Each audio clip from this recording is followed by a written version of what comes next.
എനിക്ക് തോന്നുന്ന ഒരു ആസിഫിൻ്റെ സെലക്ഷനിലെ പുള്ളി പടം ചെയ്യുന്നതല്ല എന്നിട്ട് പുള്ളിയുടെ ഒരു വർഷമാകുന്നതാണ് എനിക്ക് തോന്നുന്നത്. 2025 പുള്ളിയുടെ ഒരു വർഷമാകുമെന്ന് തന്നെയാണ് എനിക്ക് തോന്നുന്നത്.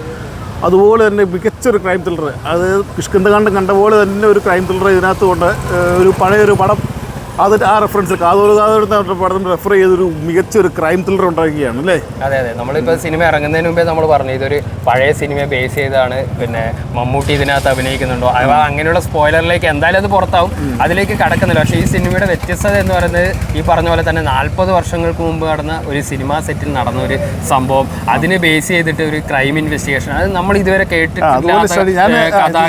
കഥയെ പ്രതീക്ഷിച്ചല്ല, ഇത് ഒരു പടം ഒരു 40 വർഷം മുമ്പ് ഒരു പടം റെഫർ ചെയ്തൊരു മികച്ചൊരു ക്രൈം ത്രില്ലർ. അതായത് പഴയ ആൾക്കാരെയൊക്കെ അവർ റീക്രിയേറ്റ് ചെയ്ത് ഭരതനെയൊക്കെ കിട്ടില്ലാനായിട്ട് എടുത്തിട്ട് ഭരതനെ അതുപോലെ നമ്മുടെ ഇന്ദ്രൻസായിട്ടും ചെയ്തൊരു റോള് കിട്ടില്ല റോള് പുള്ളി ചെയ്തിട്ടില്ലേ? അതെ അതെ, അഭിനയിച്ച എല്ലാവരും മികച്ച പെർഫോമൻസ് ആണ്. അപ്പോൾ ഈ നമ്മൾ ഈ ആസിഫ് അലിയെയും ഇതിലെ AI ക്രിയേഷൻ്റെ കൂടെ പറയുമ്പോൾ അനശ്വര എന്ന നടിയുടെ ഒരു ഗ്രോത്ത് ഈ സിനിമയിൽ. അനശ്വര ആ വളരെ ക്യൂട്ടായിട്ടുള്ള ഇതിൽ നിന്ന് അവസാനം ഇമോഷണലി എല്ലാം ചെയ്യുന്നത്.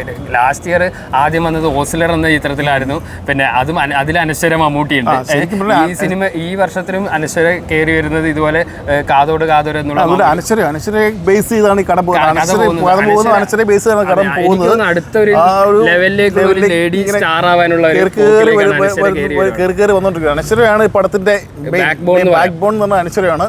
അതിൻ്റെ പുറകെ ആസിഫ് അലി കയറി തകർത്തിട്ടുണ്ട്. അവസാന സീനൊക്കെ ഉണ്ടല്ലോ കിടിലനായിട്ട്, ജഗദീഷ് വന്നിട്ട് മിസ്റ്ററി സീനൊക്കെ പറയുന്ന സീനൊക്കെ ഉണ്ട്. കിടിലനായിട്ടാണ് പടം ചെയ്തിരിക്കുന്നത്. നല്ല പഠിച്ചാണ് ചേട്ടൻ പറഞ്ഞ ഒരു നൊസ്റ്റാൾജിക് ഫീലാണ്. നമ്മളിപ്പോൾ ഒരു ഭരതൻ സാറിന്റെ സെറ്റ് എന്നൊക്കെ പറഞ്ഞിട്ട് ക്യാമറ ഒരു ഹൈയിൽ വെക്കുമ്പോൾ നമുക്കും എന്തോ ഒരു ഫീലാണ്. നമ്മളങ്ങനെ ആ കാലഘട്ടം നമ്മൾ കണ്ടിട്ടില്ലല്ലോ, സിനിമകൾ കണ്ടിട്ടുണ്ടെങ്കിലും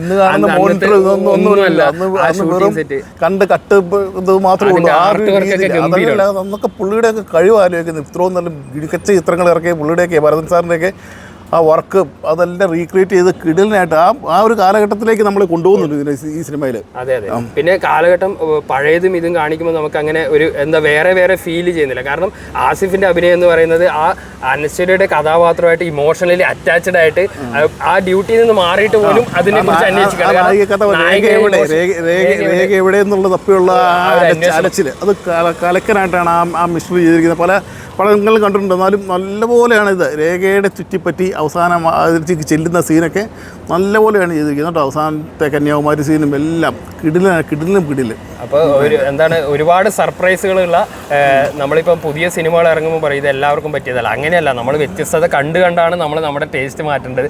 അതുപോലെ ആസിഫ് അലിയുടെ സെലക്ഷൻ ചേട്ടൻ പറഞ്ഞ പോലെ ഗംഭീരമായി വരുവാണ്. ഓരോ സിനിമയും ഓരോ തരത്തിലുള്ള റോളുകൾ ചെയ്തുകൊണ്ട് ആസിഫ് അലി എങ്ങനെ ആയിരിക്കണം എന്ന് പ്രേക്ഷകർ ആഗ്രഹിച്ച പോലെയാണ് ആസിഫ് അലിയുടെ ഇപ്പോഴത്തെ സെലക്ഷൻ. ഇനിയിപ്പോൾ ജീത്തു ജോസഫിന്റെ സിനിമയാണ് അടുത്തത്.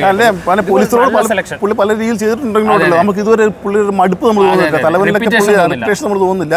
പോലീസ് റോളാണ് ഇതിനകത്ത് കയറിയിരിക്കുന്നത്. പക്ഷെ നല്ല പോലെയാണ് അതിനകത്ത് പുള്ളി ചെയ്തിരിക്കുന്നത്. ഇച്ചിരി ഒരു ഹാർഡ് പോലീസ് ഓഫീസറായിട്ടാണ് ഇത് വന്നിരിക്കുന്നത്.